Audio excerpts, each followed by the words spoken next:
संप्रदायासह सर्वच भक्त प्रेमाने माऊली म्हणतात. वारकरी संप्रदायाचा पाया रचनेचं कार्य त्यांनी केलं.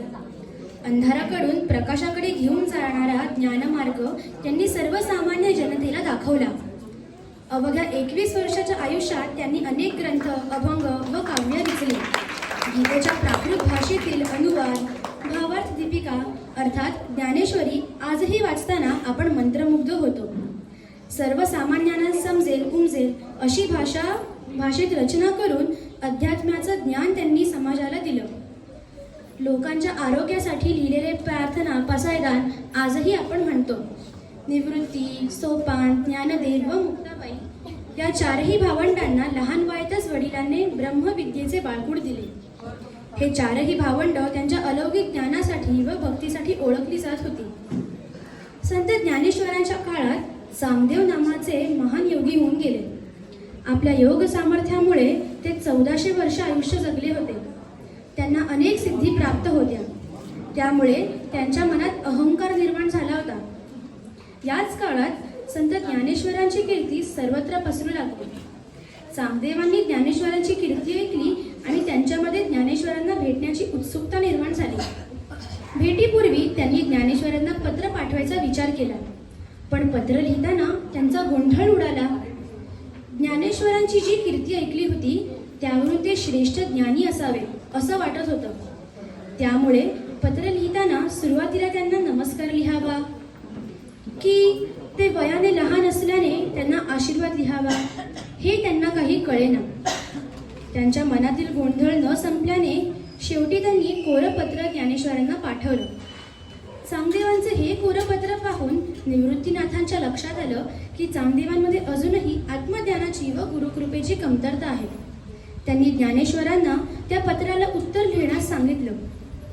पत्रामध्ये ज्ञानेश्वरांनी 65 ओव्या लिहिल्या व त्यातून त्यांना आत्मज्ञानाचं महत्त्व आणि योगसिद्धीपेक्षाही श्रेष्ठ भक्तीचा मार्ग दाखवला.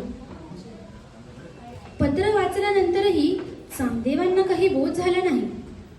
ज्ञानेश्वर नक्की आपल्याला चांगला उपदेश करीत आहेत की काहीतरी अगम्य लिहून आपली थट्टा करीत आहेत असा प्रश्न त्यांना पडला.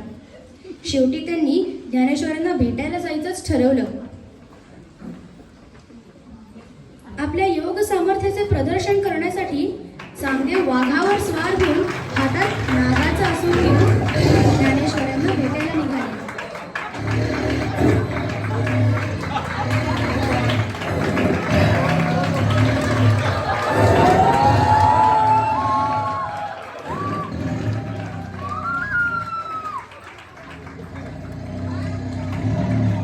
चांगदेव ज्ञानेश्वरांना भेटायला येत होते तेव्हा ज्ञानेश्वर आपल्या भावंडांसह एका पडक्या भिंतीवर बसले होते. चांगदेव वाघावरून येताना दिसताच मुक्ताबाई ज्ञानेश्वरांना म्हणाली, दादा दादा, चांगदेव वाघावरून बसून येत आहेत.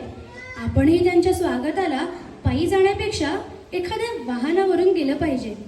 तेव्हा ज्ञानेश्वरांनी निर्जीव भिंतीलाच आज्ञा दिली, चल ग भिंती, आपण ज्ञानेश्वरांच्या स्वागताला जाऊया. आणि काय आश्चर्य, निर्जीव भिंत चालू लागली.